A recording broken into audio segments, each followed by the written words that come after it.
Welcome back to the Morning Blend. If you're looking for a twist on sweet potatoes, we may have the dish for you.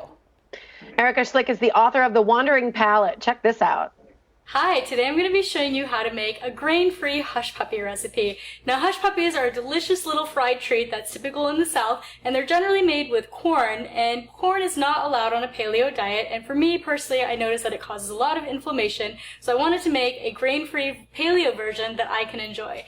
And so this one is going to be made with sweet potatoes, and we're going to be using cassava flour as well. So we're going to start with about 1 pound of mashed sweet potatoes, and I have 1 teaspoon of garlic powder, and I have 1 teaspoon of onion powder as well. And we've got a little bit of sea salt. This is about 1 teaspoon as well. And we have about 2 tablespoons of fresh chives. And we're just going to go ahead and give this a quick mix. I like to use a fork with it just so that the seasoning can kind of go between the fork and, you know, get through the sweet potato. And we've got 1 pack of bacon, and I've already gone ahead and cooked this. And this is going to give it a really nice crispy flavor.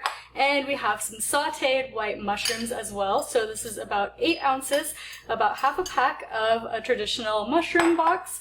And again, we're just going to use our fork and combine this a little bit. And you'll notice that things are really kind of starting to stick to it, and the sweet potato is separating a little bit, but we're going to bring it all together with our egg. So we've got 1 egg that's been beaten. And now we're going to be adding in our cassava flour. So I have half a cup of cassava flour, and you don't need to sift it. You can just kind of put it in as is, and you'll notice that the sweet potatoes are going to start to get really sticky, and this is going to really help to hold it together. And so at this point, I like to switch to a spatula that's going to help us mix this in a little bit better. And you can also use your hands to combine it if you find that that's a little bit easier. Sometimes I like to use a spatula in the beginning, and then at a certain point when you realize you need to mix it in a little bit more, you can start using your hands.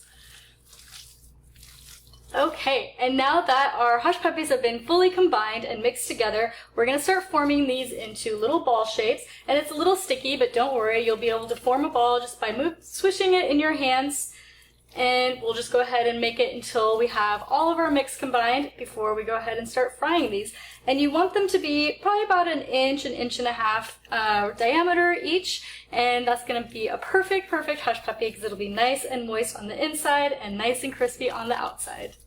And now that we have our hush puppies formed, we have about 10 balls that we were able to make from the 1 pound of sweet potato mix. And we're going to go ahead and start frying these. And today we're going to be using a stovetop fryer that I have prepared with some coconut oil. And coconut oil is a really great fat. It's very stable at high heat, and it's going to be great for cooking these.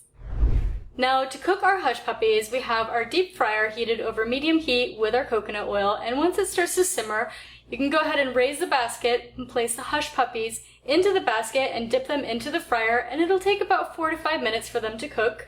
And once you pull them out, you can use a slotted spoon to remove them from the basket, and go ahead and set them on a prepared dish that has a paper towel on it so that any of the excess oil can drain, and let them cool completely before serving them.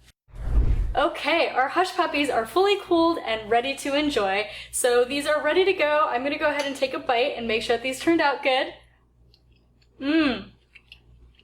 So good.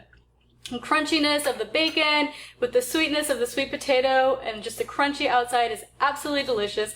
I'm going to love these. You're not even going to miss the hush puppies with the corn with this recipe. You can get this recipe on my blog, thetrailtohealth.com, and you can also get other delicious and healthy recipes in my cookbook, Wandering Palate, which is also available on my website and Amazon as well. I hope you enjoy the hush puppy recipe.